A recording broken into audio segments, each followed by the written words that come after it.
دوستان محترم امروز جماعت گویم اگر یک فکری گویم که بهترین یک دیگر رو بیان کنیم همین است که امروز برادران همین قوه‌های مسلح ما شکر پروردگار خیلی با قوت است، یعنی قوتی نقض دارد.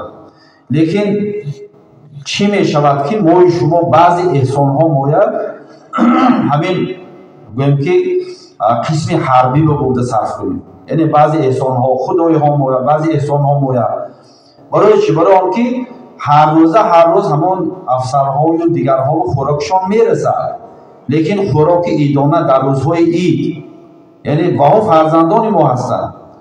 یعنی که اگر در روزهای اید ما شما یک همون خیر و احسان ها ما برده همونجا گویم یک خیر و خدایی کردیم، مگر این بهترین کار است. برای چی؟ برای آن که آنها بیگانه نیستند، آنها یعنی زمین بیگانه هم محافظت نمیکنند، زمین خدا ما محافظت میکنند.